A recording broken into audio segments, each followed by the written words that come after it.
Hello, everybody, and welcome to the Elseworlds Exchange. I am Sal. And I'm Joel. Hey, welcome back to the show, and welcome back to the show itself, because the show's been on hiatus for a little while. Happy to be back. You?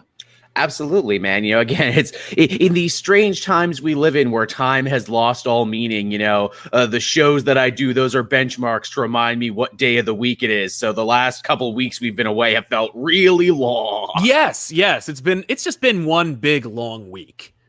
Pretty much. With many, many hours in it. But yeah, so if you are watching this over on youtube.com/ComicPop, where you probably should be subscribed, I want to say thanks so much for checking out the episode. If you are missing these shows, you should go over to the new channel. There's actually a subscribe link in the chat right now. You can click it to subscribe, and you will not miss a thing. You can catch Off the Rack, Elseworlds, The Good, the Bad, and the Ugly, Letters Page, and more. We actually made a fun little comprehensive chat about Substack and stuff. It's one of our most popular videos on that channel. You can check that out all over there. Or, just hang out here on youtube.com/ComicPop. If you're here on YouTube's ComicPop Returns, which is our supplemental channel, thank you so much for being a loyal CPR member. We're very lucky to have you, and looking forward to starting the show up. So today we're talking about the big, fat retcon for Spider-Man. And this has been emblematic of the Nick Spencer run as we crest the hill into Nick Spencer just working for Substack full-time. Yep. So what I think we're going to do is we're going to break down what happens in Amazing Spider-Man number 73, Legacy 7 or 874. We're going to talk about what happens. We're going to talk about what has been changed. Yep. And what I'd like to try and do, if you'll permit me, is take an opportunity to talk about whether it's worth it at this point, or are we too damn late? And good question. And like this run has been, I'd hesitate to say controversial. Dan Slott's run was controversial. Absolutely. Like, people like it or hate it. Yeah. That's controversy. Nick Spencer's run has been confounding. In many, many ways, yes. But it's never been boring. I will say that. I was never not excited to read this. I was always, even at its worst, it's like, oh, let's fucking see what happens next. That's fair. That's fair. That's a fair assessment of the Spencer run. So we'll talk Dan all about Slott, that. I spent a long time being like, oh, God, another Spider-Man book from this week. Okay, I guess I'll read it because I read all the other ones. No, legitimately, the Slott run, at some point, I was just like, I got to stop. With Spencer's run, because I've been trained, thanks to one of the stories that may, in fact, be retconned as a result of the Spencer runs, I stopped reading. Like, I was just like, I learned, I taught myself, if I don't like a thing, I just stop reading it. And with Slott's run, I just stopped reading it all the way until Nick Spencer took over. Like, at a certain point, I was just like, I can't take it anymore, and I stopped. With Spencer's run, I'd be like, oh no, I see where this arc is going, pass. And then another arc will arise, I'll check it out, because I don't abjectly hate what's happening, I'm just so overwhelmingly bored. You checked out on Dan Slott's, oh, you missed some humdingers about the Zodiac. Yeah, I saw previews, and I'm like, no. I read it. Oh God, why? I couldn't even bring myself to look at it. I saw it and I'm like, get out of here, man. The Red Goblin, at the very least, it's like, neat action figure, I guess. Never been done before. Doesn't necessarily mean that it has to be done, but I digress. So also I want to mention that this show is sponsored by viewers like you. If you're watching the show live right now, if you do Super Chats, we'll read it here on the show, and we'll weave it into the show as it goes. But yeah, so let's talk about Amazing Spider-Man number 73. The penultimate issue. This is Sinister War, which is what this is more or less a tie-in to. Yes. Ended. Yes, with issue 4. With a bit of a whimper on its own. Apparently the 6 Sinister Sixes weren't actually that hard to overcome at all, nor were they directly tied into whatever the hell Kindred's plan is. That I don't even know what Kindred's plan is. I'm going to break you down. How? By beating you up? By making me feel bad? What is your plan here? Not only that, well, the Sinister War is a thing unto itself. You need to read Amazing Spider-Man to even get what the hell it's about. Because if you just read Sinister War number 1 through 5 or whatever, it's just a slugfest. Which only 4. It was only 4 issues. Thank you. A story about the Sinister Six wasn't 6 issues. How messed up is that? What the hell? And more than 6. a cast of dozens, and you couldn't give me more than 4. I mean, arguably, how many pages can I read of just characters I couldn't care less about punching Spider-Man in a graveyard? That's the whole thing. They just punch each other in a graveyard for 4 issues. What?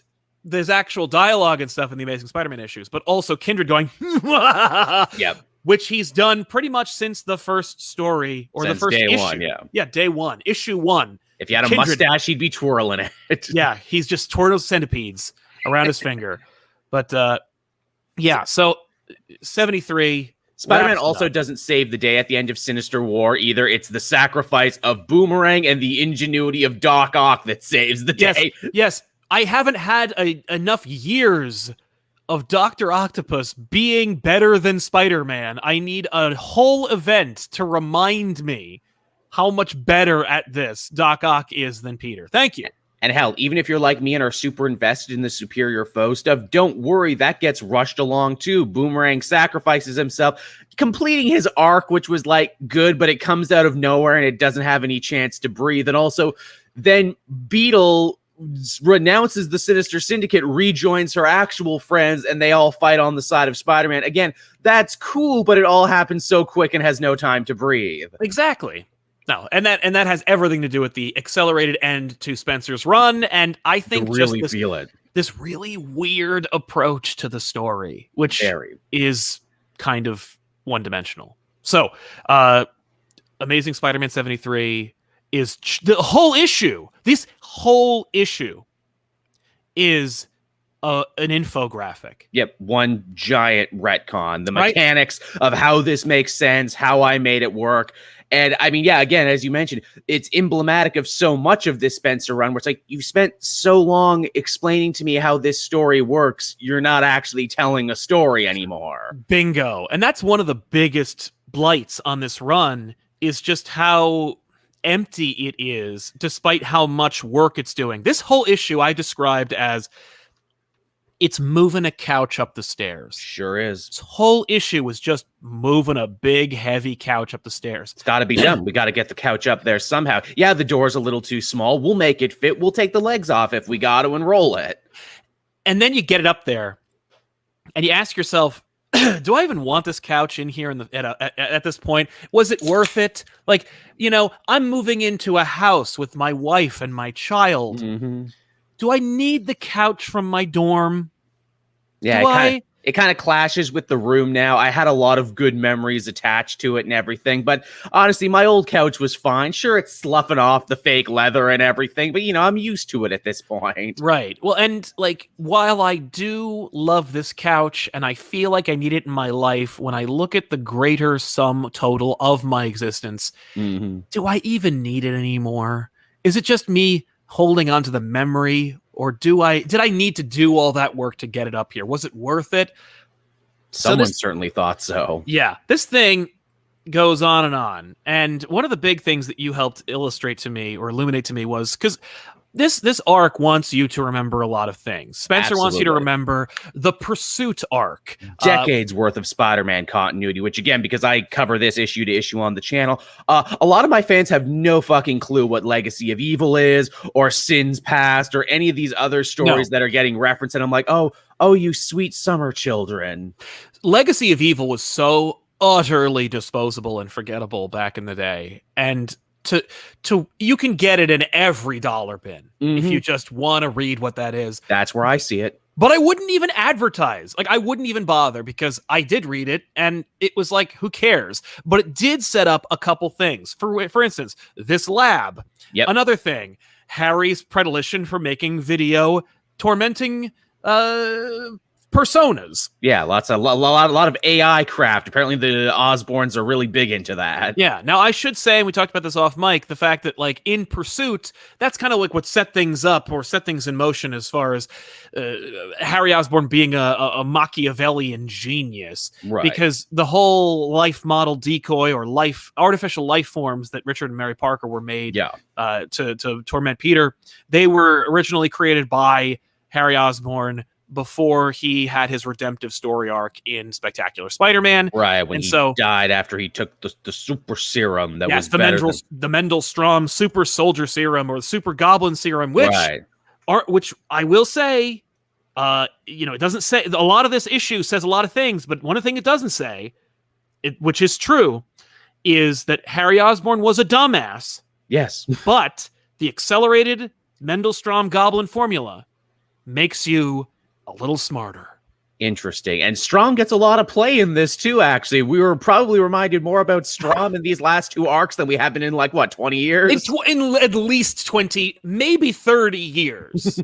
No one has talked about Strom in forever. And when I say forever, I don't mean it in my hyperbolic sense that I normally mean it. I mean legitimately since before people who are watching the show were born. Most people forgot he's even a thing in the Osborn oeuvre. Right. If you know Mendel-Strom, you probably know him from a trading card or some kind of Wikipedia bullet entry. One of those Marvel encyclopedias you get. Exactly. So in this case, Harry orchestrated the growth and creation of Gabriel and Sarah Stacy. Yes, the big retcon. There was no infidelity. There was no weird May-December romance. This was all yet another part of Harry's master plan, where he's like, oh, I so enjoyed fucking with, Peter by making him think that he had family that he didn't have. I'm going to do the same thing to my father and fuck with him, and this is going to hurt him somehow. Right. So he uses Mysterio to create post-hypnotic suggestion and influence to believe he banged Gwen Stacy, and also had Mysterio tell Mary Jane that was a repressed memory of hers, so that Mary Jane's big reveal in Sin's Past would be retconned as well. Yes. Mary Jane remembers Gwen having sex with Norman Osborn, but in fact, they were implanted memories from post-hypnotic suggestion, and they were the exact same memories because they were facilitated by the same person. And Norman Osborn is completely extricated from Sin's Past. Gabriel and Sarah Stacy, by the way, not the first Gabriel and Sarah Stacy. They made multiple versions of these characters. Their accelerated growth serum just kept making them. But what about the blood that stabilized the clones? And didn't Norman also have a serum? What about that? Don't worry about that. But we do reference it in the issue. We show that all changed. This all changed when they meet Peter. Right. That perhaps the blood did stabilize it. Maybe that's what kept it from happening. We also get this big moment. I want to kind of shed a light on this too, because the preview pages got released before the book was pirated, and a lot of news articles were about how Kindred wasn't really Harry Osborn. Actually, it was Gwen Stacy, and then it turns out it was Sarah Stacy, and then it turns out they got it super fucking wrong because Gwen and Sarah look alike, and you wouldn't know if you read the whole book, dummies. But in the book, Sarah reverts into Harry, which Mary Jane calls Harry.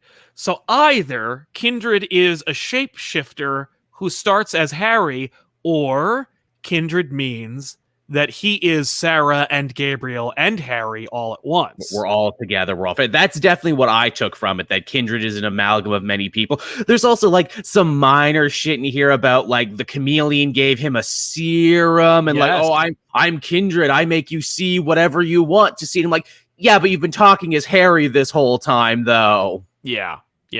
No, I'm still convinced this is Harry, that Harry died, that he set all this stuff up with Legacy of Evil, with Pursuit, with the Spectacular Spider-Man 200 arc, and that Harry's soul or whatever is Kindred, and this Harry that's running around is a clone. By the way, I'm really confused. No Miles Warren? These are Osborn clones? Apparently, Miles Warren is the only one who does the good clones, apparently. If you don't want them to degrade, you got to get the Jackal clones. And by the way, it could have been fun to reintroduce the old degeneration formula or visuals. To be no, that's what happens to all clones that are made crappily. They melt, they degenerate. But no, doesn't matter. It's just a nitpick. I'm not really complaining. This also calls into question, too, the whole paranormal angle, because we thought Kindred was magic this whole time and from hell. Now it seems that it's all just clone chicanery. Does that mean Ned Leeds, who came back, and the Sin Eater that came back, and even Mysterio, are they weird degenerating clones now, or are they actual souls back from hell? I would not worry about it. Certainly seems like they're telling us that. I do. It could be that Harry is a like combo clone chameleon, a clone-melion, if you will. But I feel like Harry's the only one who actually is in any way connected with hell or souls. I think that the offer he made to the Sinister everybody in Sinister War was bogus. Right. Maybe it is all smoke and mirrors. That'd be fine. But I don't know. But Mephisto is also involved in the story, though, because the wraparound is that him and Doctor Strange are playing casino games for everyone's soul, and it's like, wait, who's really the one pulling the strings here? Exactly. That and actually, based on how much Kindred stuff has been happening, and then how Mephisto just kind of shows up partway through this whole run, it seems like they're two completely different things. They're unconnected. And of course, it was a hard break at the end of this issue for Mephisto and Doctor Strange to remind you that they have been talking about Peter Parker's soul the whole time. But I digress. That will also be part of this whole thing, I'm sure. Because when I say retcon, I don't mean necessarily just the Sins Past retcon, which is arguably the worst thing to happen to Peter Parker. Like, Sins Past might be the worst retcon of Spider-Man's career, and this retcon undoes that retcon. So, no one can complain, oh no, Gwen Stacy never had sex with Norman Osborn now. Like, it's true. That's fine. And honestly, I'm fine with all of it. And Mephisto's presence suggests that One More Day may also be undone. And we're going to date this episode because we don't know. It's true. Or at the very least, by the end of this, Peter and MJ will get back together anyway, which is like we undid it. Well, they are dating. So, like, they are technically back together. The question is whether their marriage will be reinstated, or at the very least that they'll remember that they did it in the first place. I mean, Peter did want to propose. That's been a long-running thing in this. He has the ring. He's planning to propose. It's just, that damn Kindred keeps getting in his way. And in the Patrick Gleason drawn promo image that leads up to Spider-Man Beyond, we do see that Mary Jane is wearing a ring. Hey. So there's a lot going on here. This issue in particular spends an entire issue just having characters narrate to you that the things you thought were a retcon happened, but are also being unretconned through a retcon. Mm-hmm. And, everyone complains about Sins Past and One More Day, so now no one can complain about them. There you go. Yay? We fixed it, kinda? Right. It's fixed. Mission accomplished is what I think we want to say. But this is a comic book, and I spent money on it. And I already undid Sins Past in my head. So did I need to spend almost $6 to see that Marvel agrees with me after 10 or 15 years? Of the penultimate issue, no less. That's the thing that really gets me. It's like, so you're right at the end, and this is what you chose to spend your time on. Hell, I'm pretty sure Peter doesn't even get any fucking lines in this issue. He says things like "ow" and "ugh" and "Harry" or something. Like, he opens the book with him. He doesn't have any lines in this book. Peter is such a backseat, guy in his own life for the last couple arcs. Like, all these big, seismic shifts are happening in his world and to the people around him. And Spider-Man's just like, yep, and I'm here too. Right. And I don't want anybody to misunderstand. I love the idea of Sins Past being retconned out. I love the idea of One More Day being unmade. And I know that I piss off more people saying that than I do the Sins Past thing. And I get that. I'll stand by it. I'm a marriage person. Mm-hmm. So I get it. And I love it. And I like the idea of reinstating things that I liked and preserve. Like Harry Osborn's noble sacrifice. Like his death. Like all the DeMatteis stuff that Spencer has reference for. I appreciate it, and I'm here for it. But at the end of the day, is this anything but moving furniture.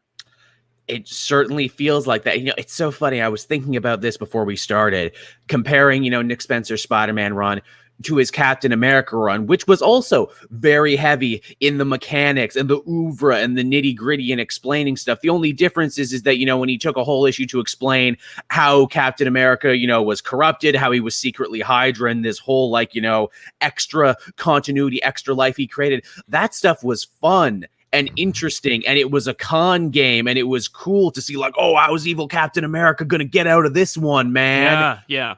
This Spider-Man doesn't have any of that. It's just and now here is the ultra dry mechanics of it all, and this is how I worked it out on my spreadsheet to make the things I didn't like not exist anymore.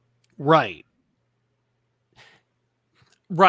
The Secret Empire stuff is, in essence, a story. And while Spencer spent a lot of time explaining the mechanics of evil Steve Rogers, I don't think there was a doubt in most of our minds that it was all just kind of world building. Oh yeah. For not even a retcon, just a switcheroo. Yeah. Because Steve wasn't in Hydra.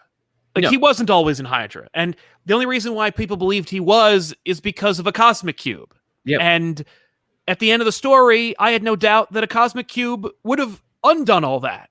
And indeed. And even though I'm certain that the ending we got from Secret Empire was the change, and that actually he had another story in mind, or an ending in mind, that he wasn't going to put Steve back. That he wasn't going to make it so that Steve's history was preserved.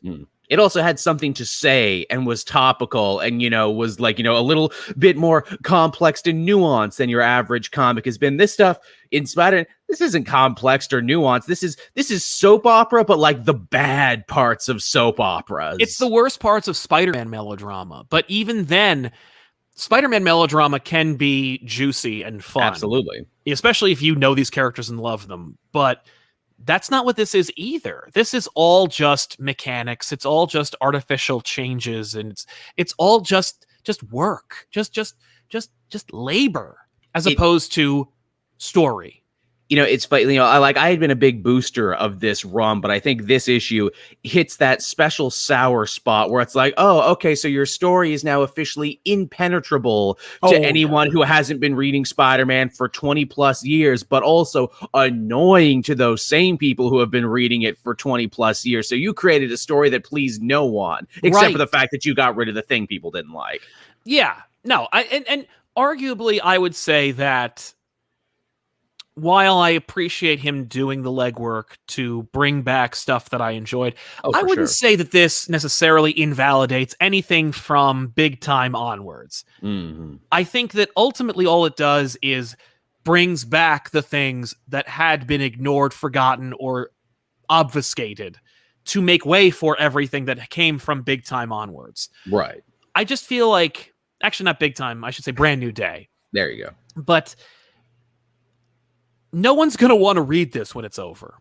No, because again, this is all just, housekeeping and mechanics and kind of a lot of work, as you said. When anybody asks you for a recommendation on a run or a character, no one says Marvel Handbook number 5. They say, oh, you should pick up the Roger Stern run or the Dan Slott run or Ultimate Spider-Man or this and that and the other thing.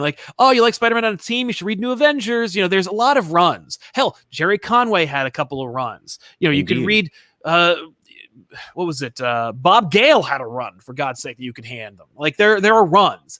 But the Nick Spencer run is just utilitarian work. And it's just, there are a few moments where story accidentally leaks out, Spider-Man being roommates with Boomerang. Everybody talked about how that was their favorite thing about this run. But those were the best ones. But what's the story about that? He gets a roommate that coincidentally ends up being one of his most forgotten foes, but happens to be a supporting cast member in another Nick Spencer book that makes him have more agency than he ever did. So, okay, fine. But what is the story of Spider-Man roommating with his with a forgotten foe. Well, it's not about Spider-Man. It's a story about Boomerang weirdly learning to be a hero through his relationship with Spider-Man, and coming to with great power comes great responsibility in a fucked up, backwards, dumbass way. Right, but I'm reading Spider-Man. Boomerang isn't even a supporting cast member. Nope. I appreciate when someone tries to give us depth for J. Jonah Jameson, Mary Jane, Aunt May, but Boomerang. Oh, actually, you know what? There you go. You brought up J. Jonah Jameson. That was a good story you can actually read from this. One, yeah. Yeah, the Jameson two-parter where he has to deal with the son of the big man and reckon with the fact that he was the original fake newsman and that he's actually radicalized and created a lot of monsters in his life, and apologizing to Spider-Man and then having it out with Kingpin. That was a genuinely good two-parter. And it had everything that Spencer's good at, right? It Very much pays so. homage to continuity while it also is infusing new life, or at the very least character, into your favorite characters, and it has something to say. Very much so, which a lot of this run didn't have stuff to say, did it? Right, and that, at the end of the day, is my issue with these retcons. It's that the best retcon is organic, warranted, unexpected, and a story. Like, you do it through story. I was just reading this horrible miniseries where they had the ability to uncomplicate a character through magic. And it was such a, it seemed like an artificial moment, but it could have been a great quick moment within its own story to retcon something that they didn't do. And that would have been acceptable. Like if they had in Secret Invasion said that Hank Pym was a Skrull since pretty much the Yellow Jacket era. No one really would have complained. A few people for the Scientist Supreme stuff would have complained. But everything else, it's like, now we can finally use Hank Pym again. And it's one of those things where it would have happened in a story. Hank Pym doesn't have a book, so who cares? And also, we've now preserved his character and we can use him again. Like, it does the job, but it's part of this thing. And it's one of those things where it also raises doubt in the reader's mind. Oh my God, who else is a Skrull? That's the feeling you're supposed to have when you're reading Secret Invasion, is who is everybody? Is this, like, who can I trust? That kind of thing. Right. This Spider-Man run is just, I think that Spencer had a real issue with, like, people just abjectly going, Harry Osborn is Spider-Man's best friend, and here he is, and he's like, yeah, but, like, no. Which is fair. That was certainly my reaction. Maybe I'm projecting a bit, but it's certainly like he has something to say about Harry Osborn. Oh, definitely. That whole dinner scene, which again is very much kind of like the Ultron dinner scene in Secret Empire, where it's like, now we're going to have an airing of grievances. I'm going to tell you all my problems I have with you. Yeah, he certainly did that twice.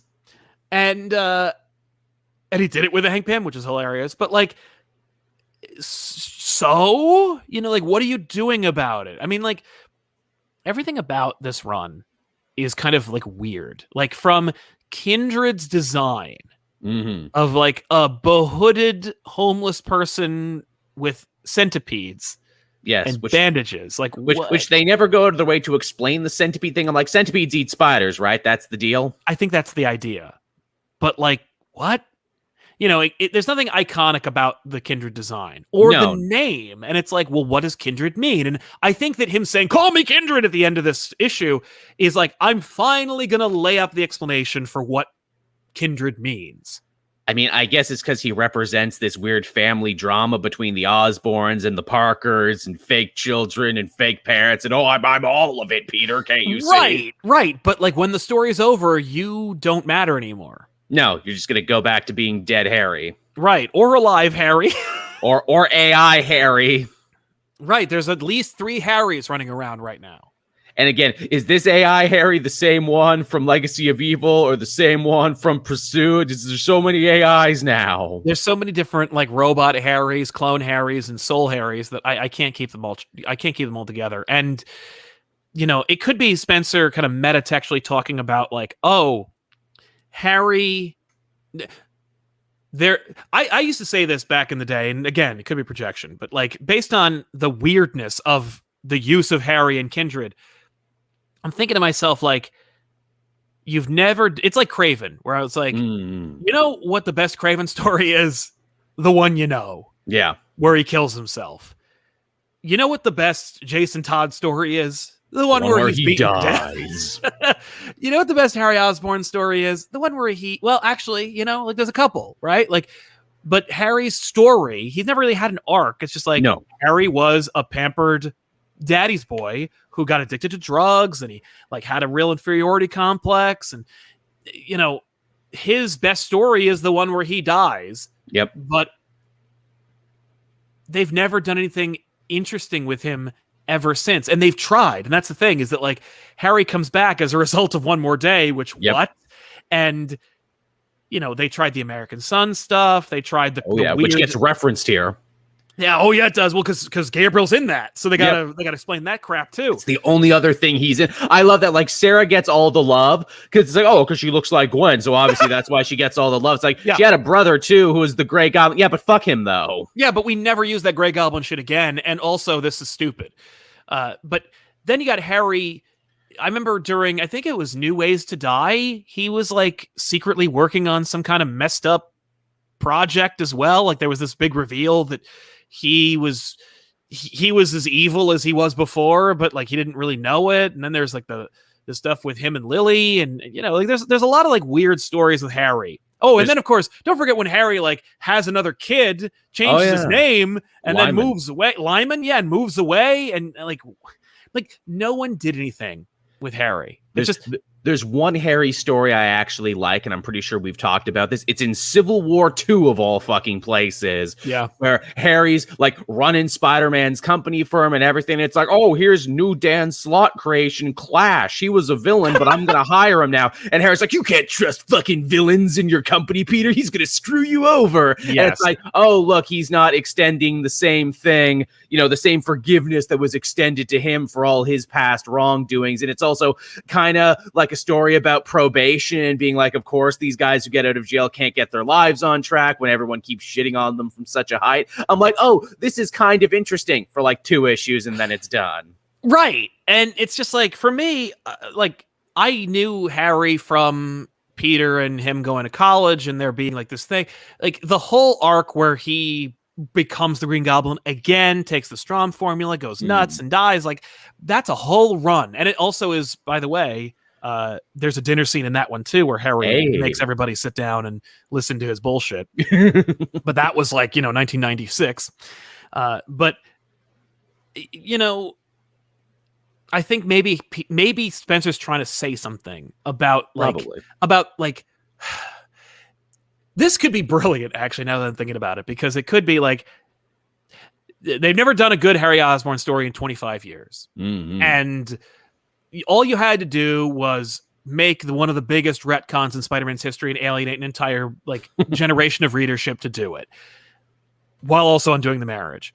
And maybe Spencer's like utilitarian, mechanic, inorganic, frustrating, non-story driven retcons is like some kind of meta gymnastics to say like, retcons are bad, and look at how they mess up stories, because you know how I haven't had one in like 25 issues? Like, that's fun. This whole run, Sinister War, is like the war between creatives and continuity. Like, I don't know. Interesting. I Kindred am the embodiment of retcons. Yes! It is my superpower. Right. It's why I don't look good. Like I look like I've just been through hell. You know, I'm all torn up and stupid looking. I look like Hush. Which is another stupid retcon. Like I literally bring things back from the grave that you thought were dead and buried for a long time, like the Sin Eater and Ned Leeds that we've already moved on past. No, I brought them back. Right. Like, didn't we already bring back Ned from the Clone Conspiracy? Like, wasn't that resurrection because there was their memory? No, this is real resurrection. Yeah, we killed him and brought him back again. Yeah, but it's only been like 10 issues since that happened. Yeah, well, shut up. Retcon.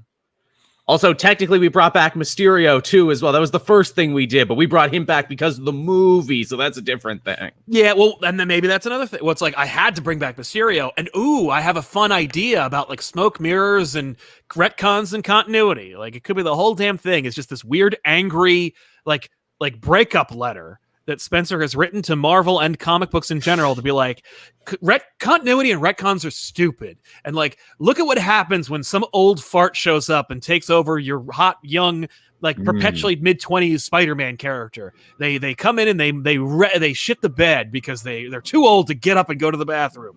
Like, wow, when you put it that way, I am finding a newfound respect and love for this now. Right? I mean, like, I'm not suggesting that's necessarily true, but like that's the grasping of straws that this kind of weirdo who asked for it retcon series gives you, because like because I'm of two minds, right?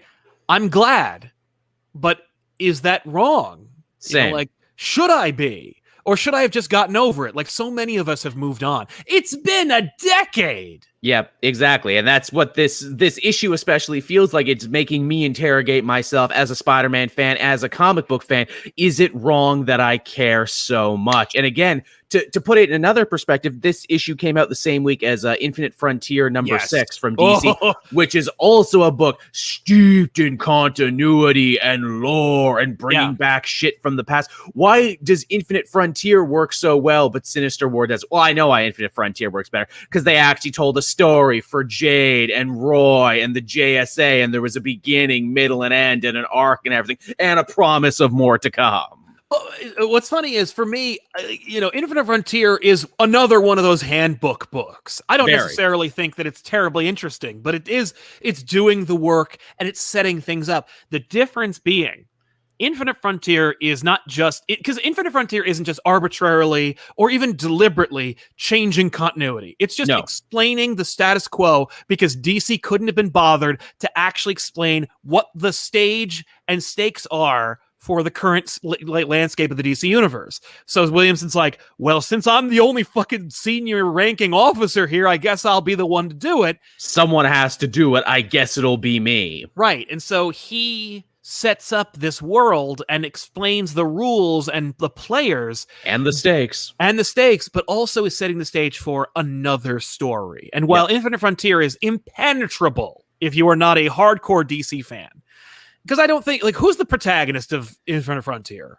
There really isn't one. Right, exactly. Like, there's multiple different groups who all want the same thing. Because you'd start it and be like, I guess Mr. Bones or Cameron Shea, like, I don't know, and maybe President Superman's in it a lot. Like, no, there's no protagonist. It's just work. It's a handbook, but it is setting up the next story arc, which I know is coming. Like, there is going to be like another story, and this is like, these are the people who are going to be involved. These are the stakes of what's going to happen, and it's setting up the next story. Whereas this, we know what the next story is for Spider-Man, but we also know it's written by like 5 different people. Yep. And we know that it has nothing to do with this. It might not even be starring Spider-Man, for God's sake. No, we don't know. That's the mystery. So, but like, this is not Nick Spencer being like, I'm doing this whole thing. It's going to crescendo into a new status quo, and here you go. It's like, and I know what's coming next. It's just going to stop. It's just going to hit a brick wall and be like, that run ended because it just stopped.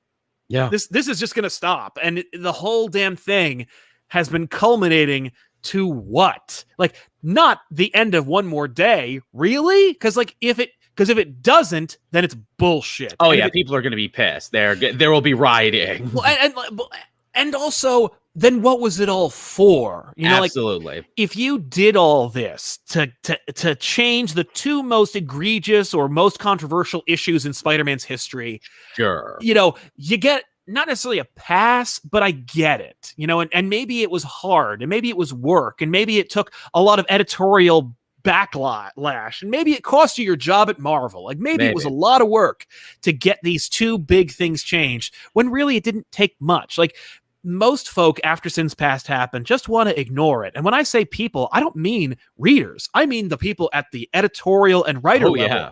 Spider-Man people were just like, just forget about it. And they had opportunities to change it, but when they had those opportunities, for the most part, they didn't take them, not because they didn't want to change it, but because they didn't want to remind the reader. Exactly. And now you're not just reminding the reader, you're shoving it in their face. Hey, you know what happened? This terrible thing you don't like. And you know what I'm doing? Changing it. How am I doing it? Through as much artificial bullshit and like chicanery as they had last time. Like, Straczynski didn't want it to be Norman. He wanted it to be Peter. And editorial's like, it can't be Peter. Peter can't be old. And they're like, but he's 30. And it's like, no, he's not. So they changed it to Norman. And it's like, I guess they couldn't just scrap the whole damn story and do something else. So I guess it's crazy. But it's all from a place of adversity and like this puppeteering. I don't know. It's weird. And so yeah, the promise that we are going to address one more day, we're going to fix it, we're going to change it, we're going to remove all the wrongdoings from the characters you like. That's been the carrot on the end of the stick for 3 years? Because this has been a long run. Yeah, it's been inexcusably long. With extra length issues too there to wrap up that Kingpin thing. They needed a giant sized issue. Yeah, they got at least 2 or 3 of those things that cost $7 or $8. The clone conspiracy, and that's another thing too. Like people were like, no, we'll ride out this Sister and Chameleon story. We'll ride out this Boomerang Sinister Syndicate stuff because this is where it's going. And honestly, I'm kind of disappointed too because I'm like, no, guys, everyone know it's okay. The clairvoyant, this future time machine, it's all going to be important later. It's all coming together. Which in Secret Empire, a lot of the stuff that seemed unrelated came together at the end. Here, it's like, now we're just done with the Sister and Jamie and the clairvoyant. Now we're done with the Lifeline tablet and everything else. That's it. Well, you know what he did with the sister? He reintroduced doubt that it's even his sister. That's the great legacy. I'm like, really? So the thing you changed here is just to cast shit in doubt before you leave. Yeah, well, he's like, that's another thing I had a problem with. Very much so. I don't like the fact that Norman Osborn had sex with Gwen Stacy. I don't like the fact that they undid the marriage through Mephisto, and I don't like the fact that Peter has a sister. It's weird. So let me just change those things. Also, I'm gonna have some fun while doing it. So now Peter has a pet. And it's not just any pet, it's Gog. Yeah. And Peter and Mary Jane are dating, but let's never see that. No, we got to send her off to her own book. Right. And that's fine, but let's never actually see or express their dating, which is the thing that you claim to like and want to preserve is them being in a relationship. Oh, and Kraven, don't forget Kraven. I need to fix that too. I got to fix Kraven's last sentence. No, real Kraven died. New Kraven is clone who looks and acts exactly like him. Again, more fucking clones. Yeah, got to get another clone in there. Well, because you're right, because it's like Marvel wants Kraven. They don't want Son of Kraven because that was lame and stupid in the 90s, and nobody wants Kraven family, despite the fact that I'm willing to bet that the entire Kraven family is going to be in that video game. But that's in 2 years, so whatever. Hey, I'm down for that. They'll be cool fucking bosses. I want to fight Grim Hunt and Lady Kraven and all the other ones. It's going to be great.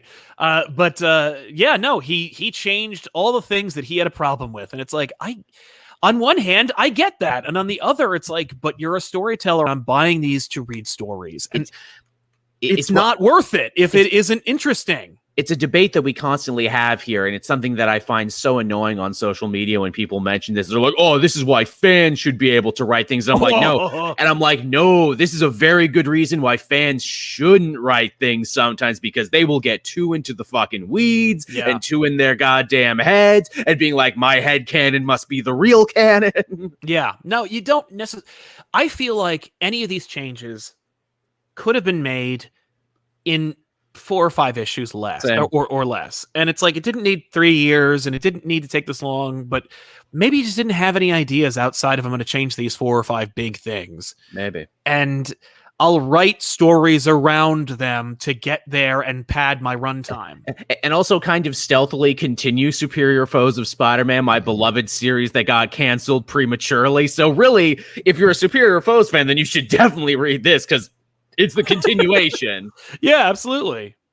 We slapped Spider-Man's name on it, but it's a continuation. Oh, I guess, too, he retconned some shit with the Lizard, too. Now Connors and the Lizard are split, which, again, is totally reeks of a fan canon-y kind of thing, where it's like, Kirk Connors has been through enough, but we still want to tell Lizard stories, so just split them. Yeah. Yeah. Which, I don't know. Okay, I guess.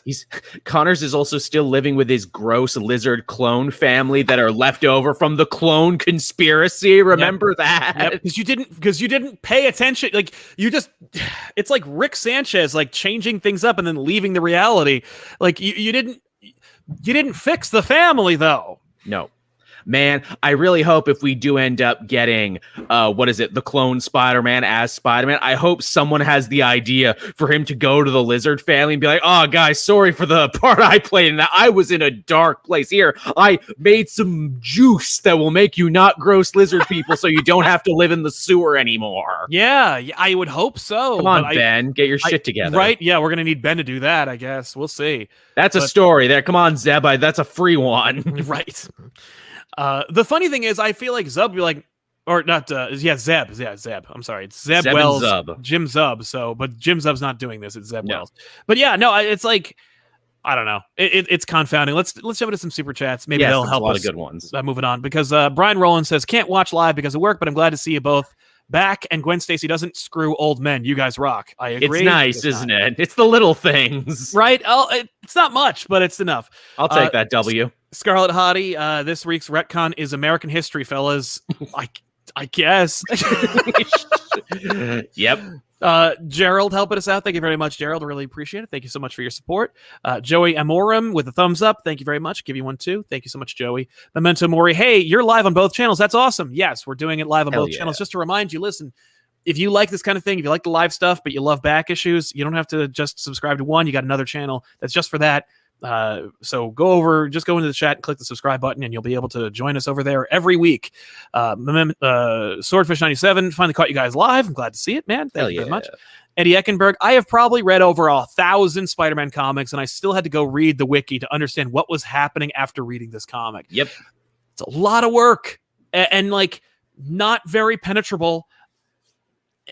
This is not going to be revered. When it's collected, it will be collected probably once, and then it'll be out of print. So pick up your trades when you can, because if nothing else, it makes me feel useful as a comic book YouTuber and tastemaker to be like, hey, gang, let me take a small detour in this video to explain to you Sin's past. Again, I'm surprised that you don't know about it because this story is fucking infamous for people my age, but let's talk about it. Right, exactly. Yeah, you should probably know what it is, but maybe you never read it because the book came out in like 2006. Yeah, some of you might not even have been born then, so you know. Right.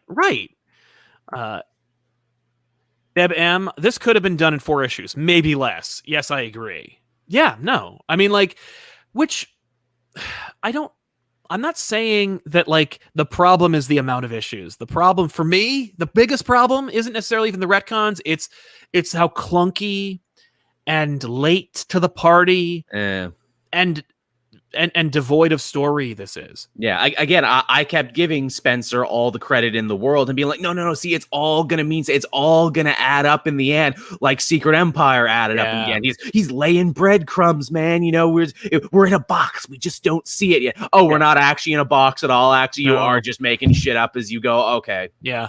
No, the retcon should service the story. Very. The story should not service the retcon. That's the story here. Like this story is just about retcons. It's not. Yes, it is. It's not that retcons are happening as a result of these stories. It feels very DC in a way, because I know we've often talked about this. You know, in Marvel, continuity often informs the story. In DC, continuity often is the story. See Infinite Frontier. This is a whole fucking story about continuity and universes and lore and stuff that happened in '85 that's still very important. Yeah. Yeah. No, you're right. And this kind of feels like that, though. It's like, oh, you DC'd up a Spider-Man story. And I'm like, no, continuity and lore and things that happened back in 2006 that were very important. Yeah, and it's like, listen, I appreciate that, but like, bring back, you know, I don't know, bring back Glory Grant. You know, talk about Katzenberg. You know, don't just change stuff because you're unhappy with, like, it's like Spencer just wants to read Spider-Man comics that he remembers. Yeah. And so he's like, change, like, I'm going to change it, and then I'm going to get back to reading Spider-Man. Like, you can't out-retcon me. I've retconned it, and now I'm going to read Spider-Man again and enjoy it. It's so funny, because we did our big, you know, Who is Kindred episode as fans ourselves. We've probably read all the same story Spencer read. Mm-hmm. And it's funny that we managed to be so right. We're like, it's going to be Harry. And I'm like, really? It's kind of obvious. No, it's going to be Harry. And it was. And then I'm like, well, I think there might be multiple Kindreds. And I was kind of right, too, because there kind of was multiple Kindreds. Yep, everybody got it. The only thing we didn't get was that Mary Jane was Kindred, which thank God. Yeah. Captain Kuhn, if I had to guess where they got the clone equipment, the Jackal had so many 100 miles underground labs that he forgot about a few and one of those got robbed and didn't have the cure to clone degeneration. Yeah, no, I know. There's references to that in Deadpool, for God's sake. It's an estate sale.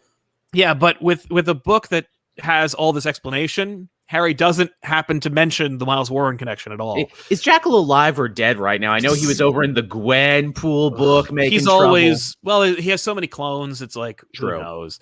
Neil and Bradley, Peter, why do you hate me? Didn't you want to screw me? But I said, no, I get it now. Yeah.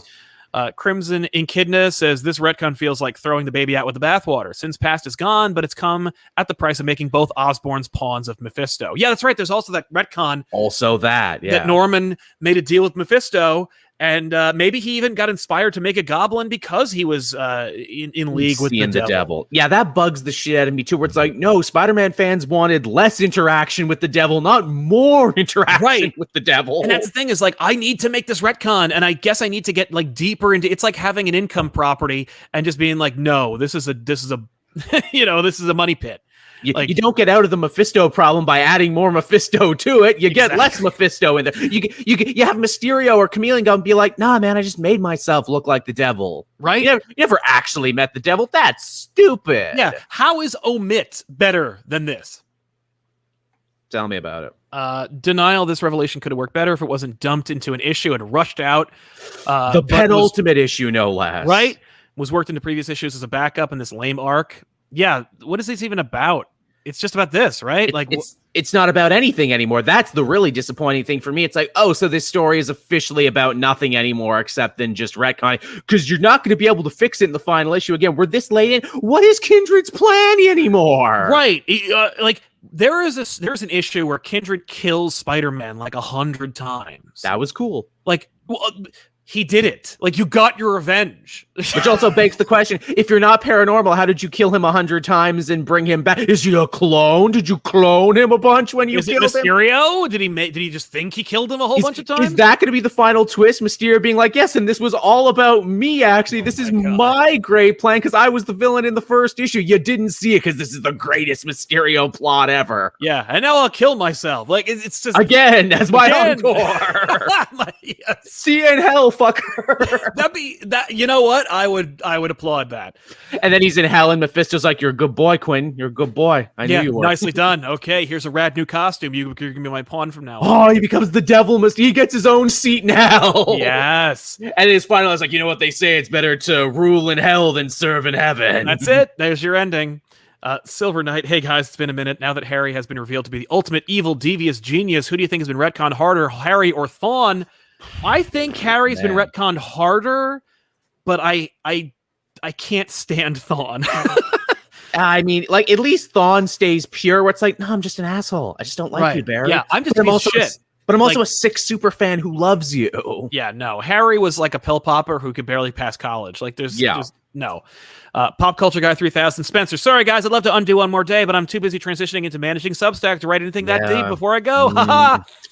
I would love to know the timetable. It's like, oh, Substack's taken off. Oh, that's my paycheck now. Okay. Bye. Yeah. Phantom 9252. If you can't say nothing has if you can't say nothing has happened in the Spencer run without acknowledging that nothing has happened since One More Day, not letting Peter be a married man and a father has led to the character stagnating. I mean, I would argue that, like, the character has done things that people enjoy, and he's like managed to succeed, and the books sell. So, you know, it wasn't necessarily that it was stagnating, but it certainly didn't go in the direction you wanted. I don't necessarily even want to see Peter as a father in regular continuity, but they artificially made Mary Jane desperately want children in the One Moment in Time story, which was just justification for making One More Day happen. So, you know, like, you don't need to have them be married and also have to have them have children at some point. Like, you don't need that right away. You can also read Dark Age, which is pretty fucking cool. Exactly. Axe, hey, yeah, I really feel like this entire run was just a retcon as much as Nick could, which is sad because the actual story wasn't especially good. By the way, so happy to see you again. Love from Mexico. Well, thank you very much. Hey. Deb M, while you were not looking, Kindred made John Kent a kid again and brought back Alfred. No, yeah, he brought back Spectacular Spider-Man and the Avengers of Earth's Mightiest Heroes cartoons. Thank you. He better. I mean, like, listen, if he's going to make all these retcons, he might as well go for broke. Mr. Rayguns, I now need a story of Ben curing the Connors. Yes. Hopefully we'll get that. I mean, you know. Nice, right? Because it's like, dude, you did a lot of evil stuff, actually, when you were Jackal there for a minute. Yeah, it's just like when Morty steals the portal gun and like goes out and like redoes and fixes all of Rick's stuff. Like that's what Ben's doing. Ben's doing Peter's apology world tour where he's like, okay, you were getting punched in the nuts by Kindred for like 150 issues. So here's what some things you forgot about, like Boomerang didn't die, and let me save the Connors, and what was Felicia doing during this period? She had a whole book. Yeah, she was in a good Jed McKay series, apparently far away from this shit. Thank God. Alden Talbert, if Marvel's going to make a new series without a retcon, like Aunt May being a huge role or a sequel of Spider-Man Deadpool with Thanos, I guess that'd be cool, yeah. Oh, yeah, didn't Aunt May have cancer? What happened to her cancer? Ah, good question. It's never been addressed since then. I had a fun theory where it's like, oh, don't you see the deal with Mephisto is breaking down because they're going to get married again. That means her cancer came back. So it's like, hey, you either get married or Aunt May dies. She got shot. She didn't have cancer to begin with. Bullet cancer. Lead poisoning. There you go. Ryan Radford. So the next writer is going to undo this. I don't even know what to call it. A mess does not cover it. Yeah, like that's the thing is, what if Marvel Editorial hates Nick Spencer and wants to undo it? What if, Zeb Wells is just a company man who's like, yeah, okay, all that was the whole run was an illusion. Hey, they've done it before. Remember when Bendis left and they were pissed at him? They're like, remove all Bendis stuff from Miles's origin because we're still making money off him in movies and video games and everything, but we can't remove all the Bendis Ultimate Universe stuff. That's literally all of his thing. Fucking do it, Brian Edward Hale. Okay, they're gonna hate it, but I'll do it. Yeah, and it was awful. And then people hated it so much. Solid and Mid came on. It's like, no, bring back the Ultimate Universe. We're sorry about that. Yeah, but didn't you like commission an entire hit piece against this because you were mad at the guy? Yes, and we'll do it again. Yep, we're really petty. What was it? RK, I'm curious, what DC or Marvel retcons do you think are necessary, or what would you like to see? I don't know, man. I think we did a retcon episode once. Best retcons, the worst retcons. Right? Someone dig that up from the files. Yeah. Death Insanity, I apologize behind on the stream, but how I saw it, Sarah and Gabriel are hosts for Harry, who's still in hell, and the chameleon gives him a serum so they can look like Harry. But there's an AI though that's clearly running shit, and like also there's also another perfect Harry body that's running around. So if like Harry AI could put his soul, mind in anything, why didn't he put it in the one that looks like him? Why did he feel that he had to run around as Sarah? Also, furthermore, it looked like there was two because, there was Sarah unmasking to Mary Jane and then Spider-Man coming face to face with a Kindred, and we saw Sarah burying multiple bodies, which leads me to believe, are there more than one? Right. So, it's just not very clear is all. What was it? Mr. Rayguns, Joel, Ben Reilly killed the real Miles Warren. Oh, did he? Okay, good. It's about time. Okay, apparently. It's about time. Death Insanity. Also, I would like for MJ's Sin to be the daughter that ceases to exist thanks to the deal, aka Annie. It's actually May, but no, Dan Slott's Annie does not count. It's May. But yeah, no, that'd be interesting. I mean, we'll see. It hasn't really been addressed. Like, she has sins. I don't know. Also, is that her fault? It's not. Yeah. I mean, she did agree to do it.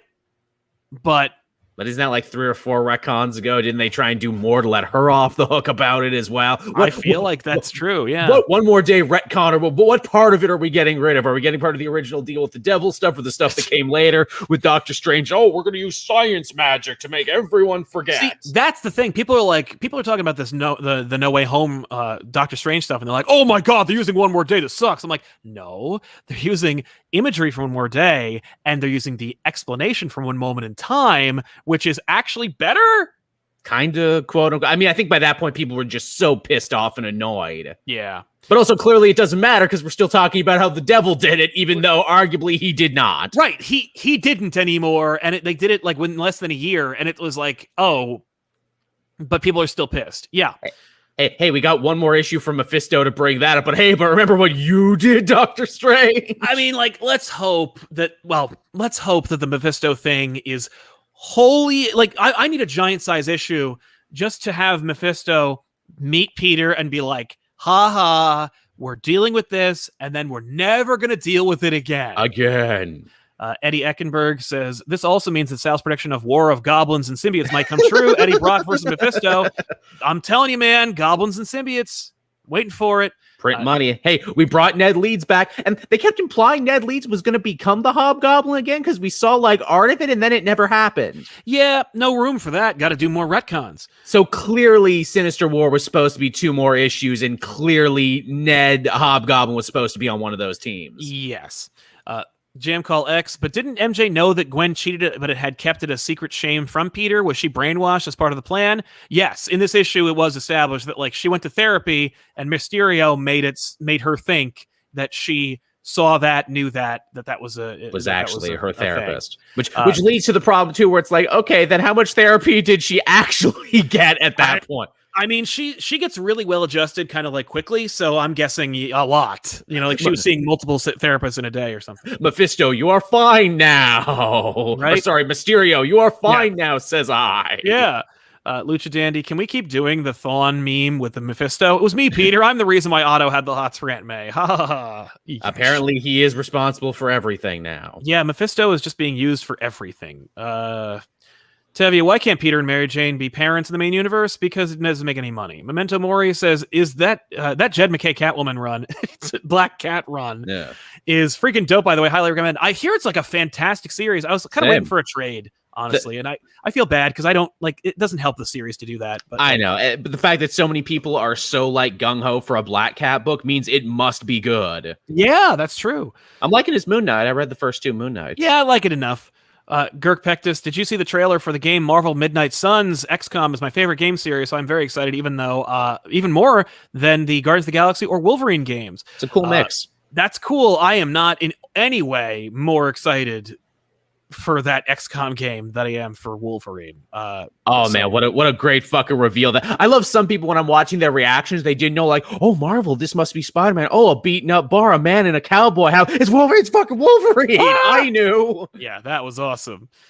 Wilbert Robinson says, what would you guys like to see from a Spider-Man arc? You're the book or author. We've done so many of those, but like, I know, right? It's hard though, as I mentioned before. I have so many pitches for everyone else. It's fucking hard to pitch an idea for Spider-Man because he's done everything. That's the thing, is that like, and I'm a little too close. I wouldn't waste my time doing retcons, I'll tell you that. But like, I would have done retcons, but like, it would have been at least attempted to be organic and interesting and honest.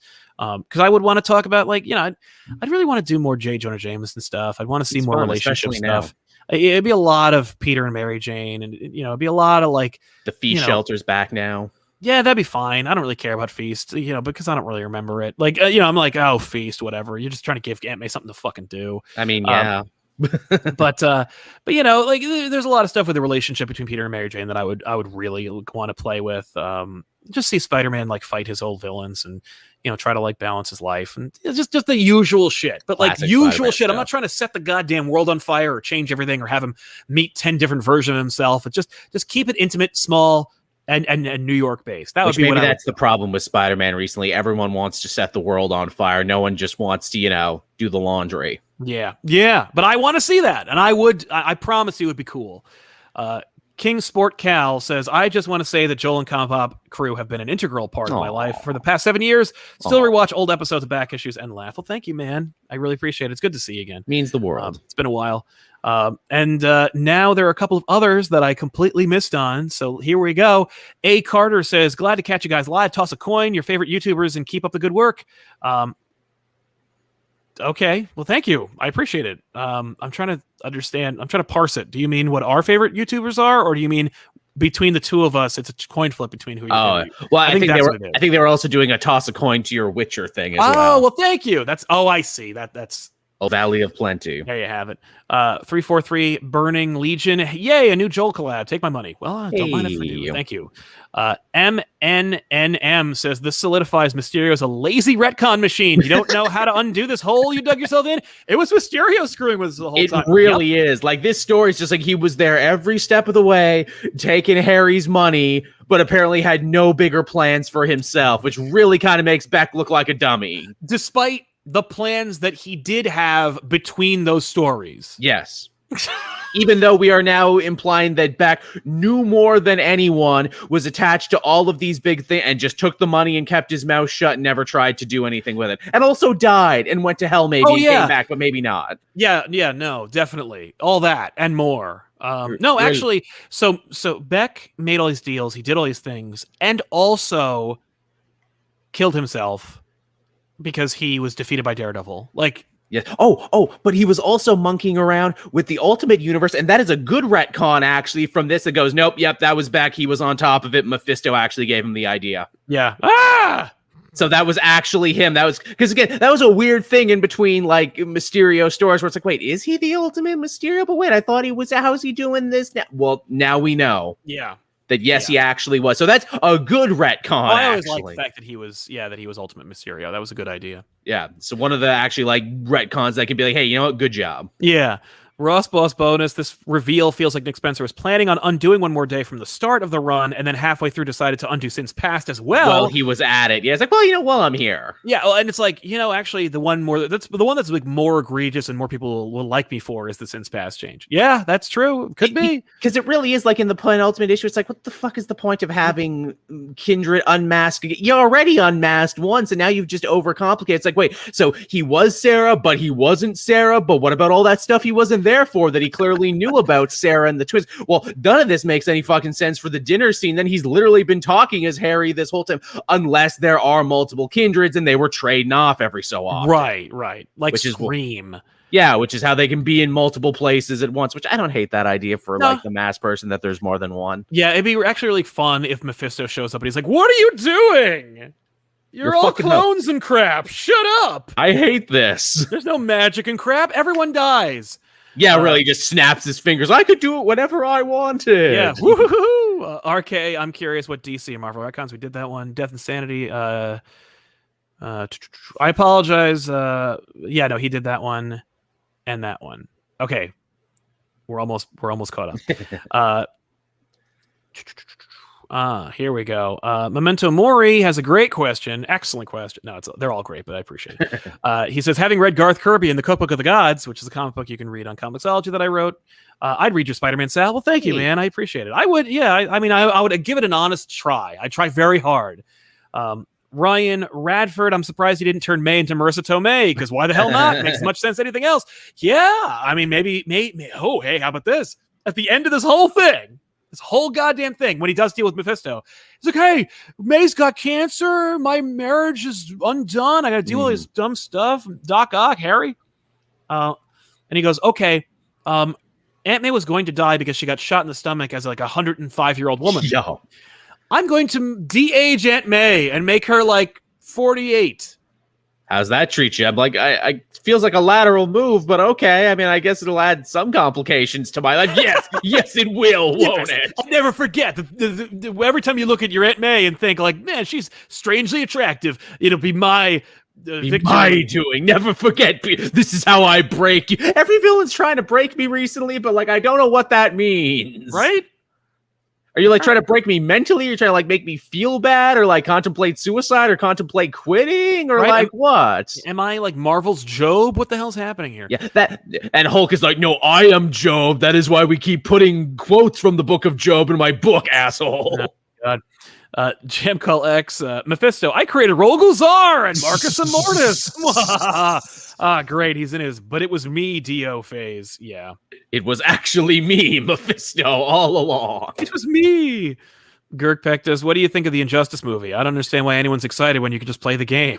It is a very weird choice. Where it's like, look, if you care about Injustice, you either played the game for its story, read the comic, or read the comic. Yeah, an animated movie seems like an odd choice. Also, shouldn't have been a movie. Should have been a show. Yeah, it also looks really bad, and it has weird voice actors that aren't playing the video game. They're voice actors. What are you doing? It looks really weird. I don't like it for that. I also don't like that they didn't give Jimmy Palmiotti and Justin Gray credit for writing the original game, which they did. It feels like history kind of pigeonholed and forgot about them, even though they wrote the first one. Oh, yeah. Oh, yeah. They're like, yeah, but you didn't write the comic that won all the awards, though, and you didn't write the sequel game, so, you know. Yeah. Milkman wants to know, did you read the Batman Bruce Wayne Adventures webtoon? I personally like to see superheroes in their downtime. Me too. That's like all of Bendis's stuff, but I also... I liked it. Through it. I liked it well enough. I was like, this is kind of cute. Okay. If I didn't have 3 fucking Suicide Squad books that came out this week, I probably would have given it a shot. My other co-host, Matt, covered it, and I was a little jealous that he had time to do it, and I didn't. Sean D, y'all make me glad I stopped buying Spencer books. Yeah, I mean, I hear you. Never bored. I'm never bored. Paul Blart says, "Can we get more '90s comics on back issues? I love how everyone is so extreme and ridiculous. Tear them apart." I mean, like, you know, we just did what's his name, Onslaught. That's like the biggest '90s comic of all time. It's a big decade. I'm sure there will be many more '90s themed back issues. Plenty more where that came from, but right now, not right now. The next 3 or 4 are not in the '90s, so we'll see.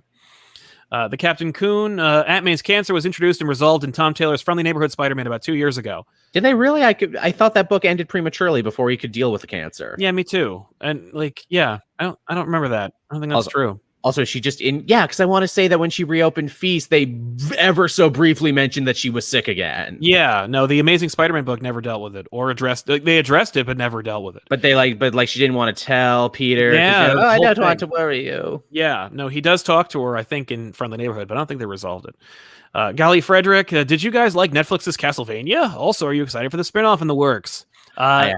I kept meaning to watch it, and then Ellis got in trouble, and I'm like, oh, well, I don't need to watch this. They're going to cancel. What do you mean they brought it back with spinoff? Seriously? Right.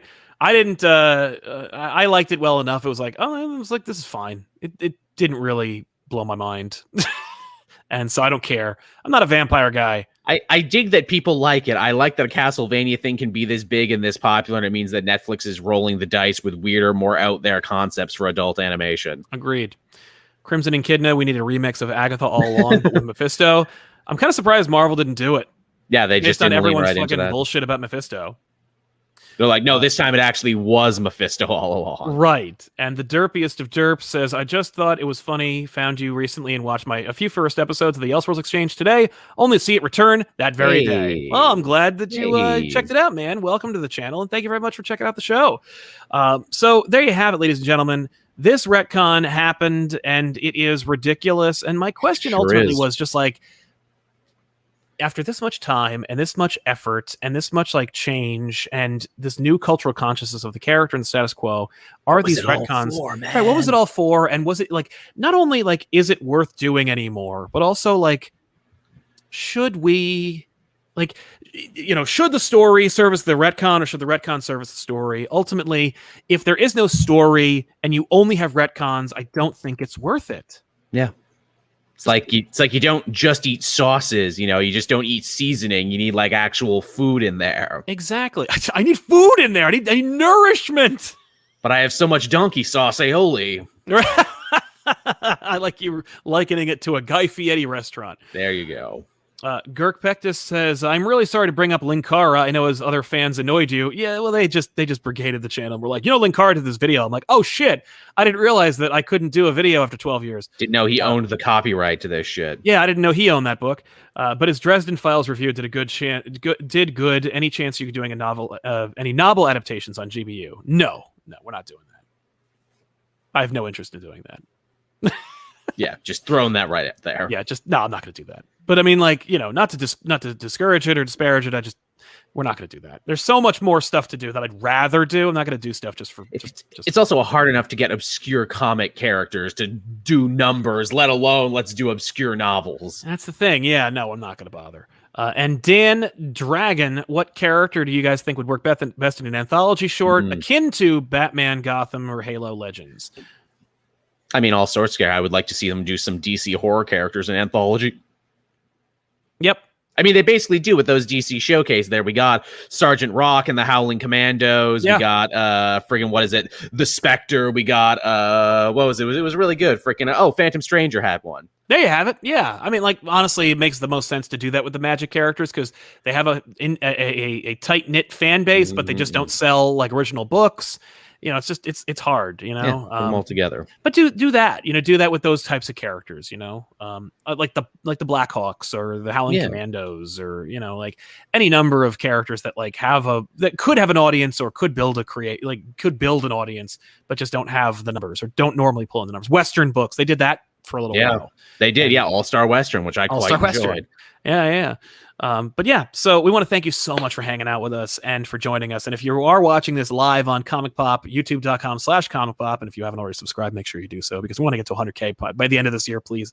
But if you're watching it over there, know that this is not a normal thing. Normally, we stream this show live over on ComicPop Returns, our supplemental channel, which you can find a subscription link for in the chat right now or in the description below this video when you get a chance. And we want to thank you so much for hanging out with us, watching the show. And if you do want to help us out, you can always give us a like and subscribe to both channels, and it will get us to continue to make these things for many years to come. And, if you want more, Joel and I are going to talk for another couple minutes over on patreon.com/ComicPop. And, that's only for that. That's a different show that's only for Patreon. It could be about anything. It could be, and it literally will be. It won't be about Spider-Man or retcons. It's going to be about something else, something totally different. It could be about cheese. I don't know. It's not. I promise not cheese. I don't want to talk about that. I like a nice brie. I do love a good brie. I will say that. But anyway, we'll see you guys next time with an all-new episode of the Elseworlds Exchange. Welcome back to the show, Joel. Hey. Looking forward to seeing what's next over here Likewise. on this show. Thanks a lot, everybody. So long.